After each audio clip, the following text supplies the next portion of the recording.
अब एग्जीबिशन जब basketball playground में रखा गया था तो कंपटीशन भी बास्केटबॉल की ही होनी चाहिए थी, पर शिया को बास्केटबॉल तो क्या कोई भी स्पोर्ट्स नहीं आते थे। इसीलिए सभी शिया को सावधान करने लगते हैं। यहाँ तक कि शिया खुद भी थोड़ी देर के लिए हार मानने की एक्टिंग करती है, पर तुरंत ही वो हन के हंसी खुशी चेहरे को चैलेंज में बदल देती है। उसे बास्केटबॉल खेलना नहीं आता था, पर फिर भी वो ये कंपटीशन लड़ना चाहती थी। हन ने ये शर्त रखा था कि अगर वो 30 मिनट में एक भी शॉट मार पाती है तो ये प्लेग्राउंड वो एग्जीबिशन के लिए यूज कर सकती है।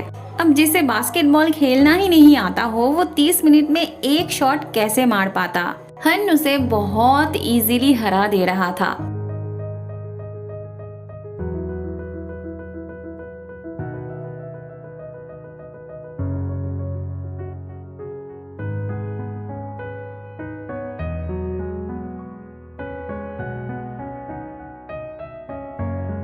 जहां हन के 28 स्कोर हो जाती है, वहां शिया 0 पॉइंट में ही रहती है।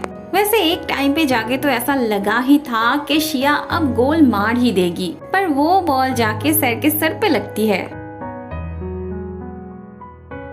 नाकामयाबी जब शिया को घेर लेती है, तब हन आके फिर से उसे इंस्पायर करता है। वैसे उसका इंस्पायर करने का तरीका थोड़ा सा चैलेंज करने जैसा था, पर शिया को इससे काफी एनर्जी मिलती है और वो फिर से खेलना शुरू करती है। एट द एंड शिया बॉल को कोर्ट में डाल पाती है, बट ऑलरेडी 30 मिनट हो चुके थे, तो ए क्लास के स्टूडेंट्स इसको मानना नहीं चाहते थे। फिर ए क्लास के साथ बी क्लास के स्टूडेंट्स की झगड़ा लग जाती है और ऐसे में हन उठ के कहता है कि वो अपना हार मानता है, शिया जीत गई है। अब जब महाराज खुद अपना हार मान लिए थे तो उनके प्रजा भला किस बात की प्रोटेस्ट करते। इसके ऊपर तो प्रिंसिपल सर भी कुछ बोल नहीं पाते। शिया चाहे गेम जीती ही क्यों ना हो, पर रूल तो रूल था। बोर्ड मेंबर के एक बच्चे ने सहमति दिया था, पर बोर्ड मेंबर्स के बाकी बच्चे वो तो प्रोटेस्ट करने लगते हैं। अब बात तो सही थी, बाकी बोर्ड मेंबर्स के परमिशन के बिना प्रिंसिपल सर शिया को कैसे परमिशन दे सकते थे, इसलिए वो उसे एग्जीबिशन की परमिशन नहीं देते। तभी हन की मॉम एक उम्मीद की किरण बन के आती है। वो प्रिंसिपल सर से बात करते हैं, पर प्रिंसिपल सर कहते हैं बाकी बोर्ड मेंबर्स के परमिशन के बिना वो कुछ नहीं कर सकते। तब हन की मॉम उदास होकर शिया से कहती है, प्रिंसिपल सर सही कह रहे थे, बाकी बोर्ड मेंबर्स के परमिशन के बिना वो उसे परमिशन नहीं दे सकते हैं। शिया उदास होने ही जा रही थी, पर ऐसे में हन की मॉम बाकी बोर्ड मेंबर्स को बुलाती है। वो बाकी बोर्ड मेंबर्स को सारी बात बता के यहाँ पे बुला के ले आई थी। अब जब सभी का परमिशन मिल गया था तो प्रिंसिपल सर भला क्या कहते। फिर तो मोशिन और गाँव गान को भी वहाँ से जाना पड़ता है। फिर बहुत धूमधाम से एग्जीबिशन शुरू होती है। बाकी सब जब पीएनपीसी करने लगते हैं, तब हन की मॉम बात को संभालती है।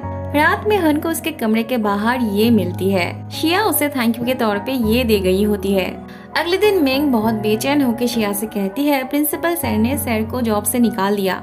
शिया किसी और ही ख्याल में थी। ये बात सुन के वो झट से उठ के वहाँ से जाने लगती है।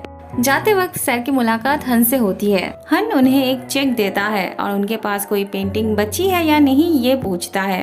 सर के पास एक ही पेंटिंग बची थी, जो उनके लिए तो कीमती थे, पर बाकियों के लिए वो बस ऐसे ही नॉर्मल सी पेंटिंग थी। पर हन जब उन्हें इंसिस्ट कर ही रहा था तो वो उसे दे देते हैं और निकल पड़ते हैं अपने आप को इम्प्रूव करने के रास्ते में। रास्ते में हन शिया को पुकारता है, पर शिया का ध्यान कहीं और ही था। वो दौड़ के कहीं जा रही थी। वो सर के कमरे में आके देखती है, वहाँ एक भी सामान नहीं है। जाते वक्त सर शिया के लिए एक चिट्ठी छोड़ गए थे, जहाँ पे उन्होंने लिखा था वो अपनी मर्जी से ये जॉब छोड़ के जा रहे हैं। वो प्रिंसिपल सर को गलत ना समझे। प्रिंसिपल सर ने उनको बहुत प्यार दिया था। उन्हें स्कूल में ज्वाइन किए हुए ज्यादा दिन नहीं हुए थे, पर इतने कम समय में उन्होंने जितना प्यार पाया था सबसे, वो उन्होंने कभी भी एक्सपेक्ट भी नहीं किया था। उन सब ने मिलके उन्हें जो सपोर्ट दिखाया था, उसके लिए वो हमेशा शुक्रगुजार रहेंगे। क्लास बी का क्लास टीचर बन के वो अपने आप को लकी मानते थे। इस तरह से चुपचाप जाने के लिए सर शिया से माफी मांगते हैं। वो शिया से उन पे भरोसा रखने के लिए कहते हैं। वो कहते हैं फिर से उसके साथ मुलाकात होगी और तब वो इससे भी ज्यादा बेटर पर्सन बन के आएंगे। ये सब पढ़ने के बाद शिया उदास होने के अलावा भला क्या करती। वहाँ गाँव से बर्दाश्त नहीं हो रहा था। वो शिया को सजा दिलाना चाहता था। प्रिंसिपल सर उसे बात को यहीं पे दबा देने के लिए कहते हैं। वो कहते हैं सर ऑलरेडी जॉब छोड़ के जा चुके हैं, इससे आगे उसे और क्या चाहिए। फिर गांव कान भी चुप हो जाता है। जब तक टियान सर क्लास टीचर थे तब तक इनका बहुत अच्छा जा रहा था, पर टियान सर के जाते ही उनका पुराना क्लास टीचर वापस चले आते हैं। ये वही टीचर थे जिनको शिया की वजह से चोट लगी थी और वो इतने दिनों तक स्कूल नहीं आ पाए थे। क्लास में आते ही उनकी नजर शिया को ढूंढ रही थी। वो शिया को पुकारते हैं और शिया भी डरी होती है। बहुत टाइम हो गए थे इन्होंने टीचर से डांट नहीं खाई थी। इन्हें शासन करने वाला कोई नहीं था। टियान सर तो इनसे प्यार करते थे, पर जिन सर अलग ही थे, वो इन्हें शासन में रखना चाहते थे। वो कहते हैं उन्होंने बहुत दिनों तक मजे कर लिया, अब से उनकी बात मान के चलना पड़ेगा उन्हें। सर को पहले से ही शिया पे गुस्सा था और उनके ना होने पे क्लास की हालत भी ऐसी बन चुकी थी, तो सब मिला के वो अपना सारा गुस्सा शिया पे निकालते हैं। वो शिया को क्लासरूम साफ करने की ऑर्डर देते हैं।